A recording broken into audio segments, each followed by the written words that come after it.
कार्तिक माह के कृष्ण पक्ष की त्रयोदशी तिथि के दिन समुद्र मंथन के समय भगवान धन्वंतरी अमृत कलश के साथ लेकर प्रकट हुए थे।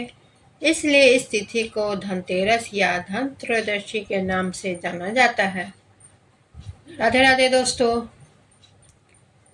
जैन धर्म में धनतेरस को धन्य तेरस या धयान तेरस भी कहा जाता है। भगवान महावीर इस दिन तीसरे और चौथे ध्यान में जाने के लिए योग निरोध के लिए चले गए थे।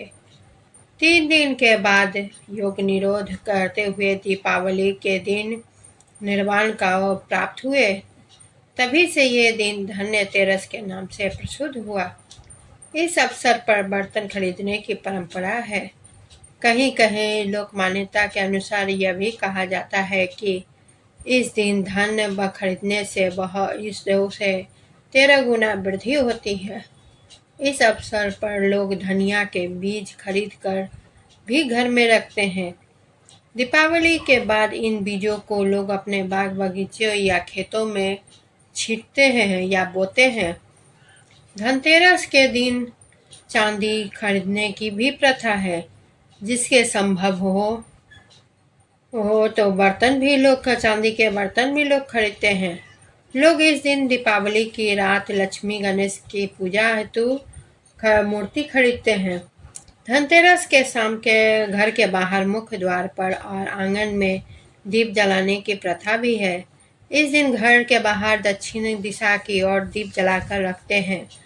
धनतेरस के संदर्भ में एक लोक कथा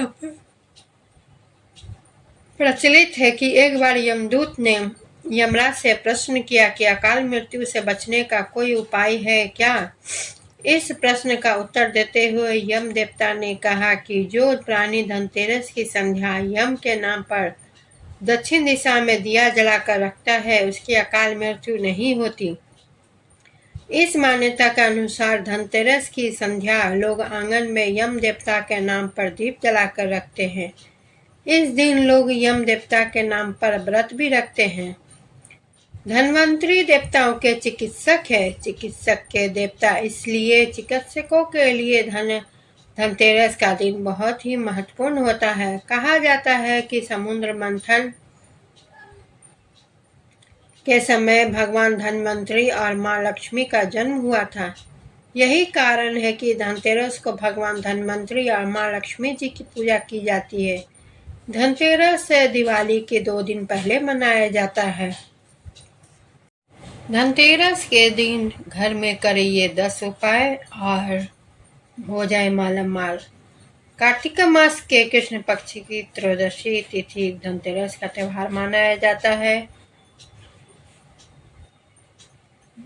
धनतेरस को सही तरीका का मनाने का इसमें 10 उपाय मैं बताने जा रही हूँ, जिससे आपके घर सारे कष्ट और दुख मिट जाएंगे और आप मालामाल हो जाएंगे। पहला, खरीदे धनिया। धनतेरस पर खासकर धनिया खरीदना बहुत ही शुभ होता है।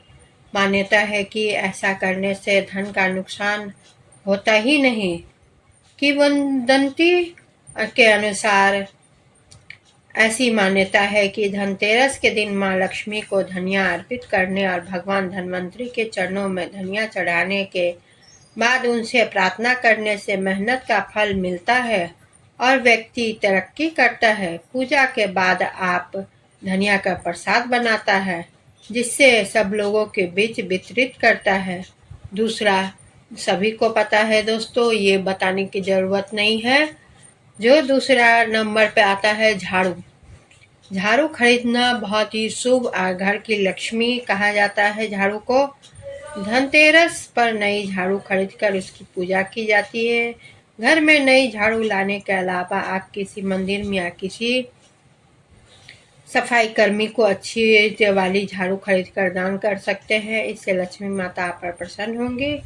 ऐसी मान्यता है कि झाड़ू घर से दरिद्रता हटाती है और इससे दरिद्रता का नाश होता है। धनतेरस के दिन घर में नई झाड़ू लाने के बाद इस पर एक सफेद रंग का धागा बांध देना चाहिए, जिससे माँ लक्ष्मी की कृपा बनी रहती है और घर की आर्थिक स्थिति भी सुधर जाएगी। तीसरा है पीली कौड़ियाँ। पीली कौड़ियाँ धन की समृद्धि बढ़ाने के लिए पीली कौड़ियाँ खरीद कर उसकी पूजा करते हैं और उसे तिजोरी में रखते हैं। कौड़ियाँ खरीदे और यदि वे पीली ना हो तो उन्हें हल्दी के घोल में पिला कर ले, बाद में इसकी पूजा कर अपनी तिजोरी में रखे। इसके अलावा इस दिन 13 दीपक जलाए और घर के सभी कोने में रख दे। आधी रात के बाद सभी दीपकों के पास एक पीली कौड़ियाँ रख दे। बाद में इन कौड़ियों को जमीन में गाड़ दे। ऐसा करने से आपके जीवन में अचानक से धन की वृद्धि होगी। चौथा, हल्दी का गांठ। इस दिन कुछ खड़ी हल्दी खरीदना भी शुभ होता है। शुभ मुहूर्त देखकर बाजार से गांठ वाली पीली हल्दी अथवा काली हल्दी को भी खरीद लाएं। इस हल्दी को कोड़े कपड़े पर रखकर स्थापित करें और खडोपचार से पूजन करें। यह भी धन समृद्धि को बढ़ाने का उपाय है। धनतेरस के दिन यह चीज दान करें दोस्तों। पांचवा अचूक उपाय यह भी है। धनतेरस के दिन यदि आप चीनी, बतासा, खीर, चावल, सफेद कपड़ा, यदि आप अन्य सफेद वस्तुएं दान करते हैं तो आपको धन की कमी नहीं होगी। जमा पूंजी बढ़ने के साथ साथ कार्यों में भी आ रही बाधा दूर होगी। इस दिन यदि आपके दरवाजे पर कोई भिखारी, जमादार या गरीब व्यक्ति आए तो उसे खाली हाथ ना भेजे। आप कुछ न कुछ उसे जरूर दे। इससे माँ लक्ष्मी प्रसन्न होती है और आपको समृद्धि का आशीष देती है। इससे आपको हर कार्य में सफलता मिलती है। छठा, केले का पौधा लगाएं। इस दिन आप किसी मंदिर या उचित स्थान पर जाकर केले का पौधा या कोई सुगंधित पौधा लगाएं। जैसे जैसे ये हरे भरे और बड़े होंगे, आपके जीवन में समृद्धि और सफलता बढ़ेगी। नमक का जरूर खरीदे। आपको पता ही होगा जो आजकल नमक की कुछ ज़्यादा ही बिक्री होती है धनतेरस के दिन। जी हाँ, धनतेरस से बाजार से नमक का नया पैकेट खरीद कर लाएं और घर में इसी नमक का उपयोग करें। इससे आपके घर में धन समृद्धि बढ़ेगी। थोड़ा सा खड़ा नमक भी लेकर आए। इसे घर के पूर्व और उत्तर दिशा में एक कटोरी में रख दे, जिससे वास्तु दोष दूर होगा। चावल के दाने। इस दिन साबुत चावल के 21 दाने और उनकी पूजा करें। उन्हें लाल कपड़े में बांधकर घर की तिजोरी में रख ले। इससे धन की तंगी दूर हो जाएगी। लौंग का उपाय भी होता है दोस्तों। जी हाँ, नवाज यही दिया हुआ है। जो लौंग का उपाय, यदि आपके पास धन नहीं टिकता है तो इस धनतेरस से दिवाली के दिन आप माँ लक्ष्मी को पूजा के दौरान एक जोड़ा लौंग चढ़ाएं। 10वां यही है दोस्तों, दक्षिणवर्ती शंख। धनतेरस की पूजा में एक पहले एक बाद में दक्षिणावर्ती शंख में जल भरकर घर में चारों तरफ थोड़ा थोड़ा छिड़के, जिससे घर में माँ लक्ष्मी का आगमन होता है। दोस्तों, ये सब उपाय बताए हैं। आप मेरा एक वीडियो और देखें जिसमें 5 या और भी अचूक उपाय हैं, जिससे आप माँ लक्ष्मी को अपने घर में स्थिर के तरीके से रख सकते हैं। आपके घर से माँ लक्ष्मी कभी विदा नहीं होगी। और आपको मेरा वीडियो अच्छा लगा हो तो लाइक, शेयर और कमेंट करें और मेरे चैनल को सब्सक्राइब करें। धन्यवाद।